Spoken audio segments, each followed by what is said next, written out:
everybody. Welcome back to EMS One News Insider Analysis. Ed Bauter and Dan Schwester from the Overrun. Danny, we have a story today that comes out of New York, a sad story, which we seem to be covering more and more of. What do we got today? This was an EMT. His name was Stephen Walsh. He was a member of a couple different organizations, an EMS organization, a fire company. He was working a 24-hour shift on the ambulance and apparently had a medical episode that did not say why. So, really sad news. Our condolences go out, obviously, to his family, his friends, everybody that worked with him, because this has to be a really traumatic event. I think, as a rule, as clinicians, I think as an industry or a profession, we dishonor his memory if we don't try to learn from this and see where maybe we can change something. There is a couple things in the story that do jump out at me. We can talk about those. Again, another line of duty death from a medical emergency that could have been different.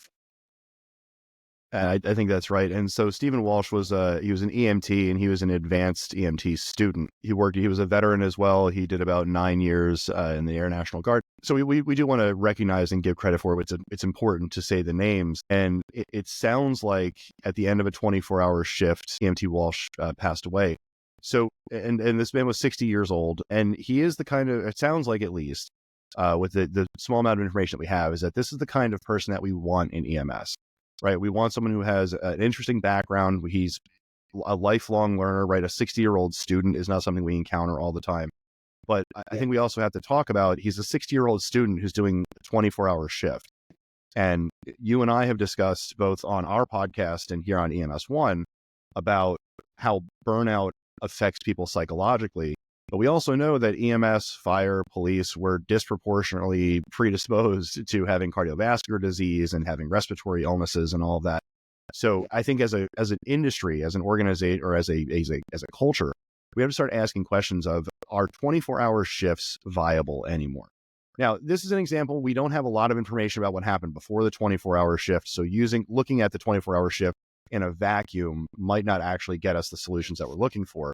But it's important to mention that obviously a catalyzing event here was that 24-hour shift. Yeah.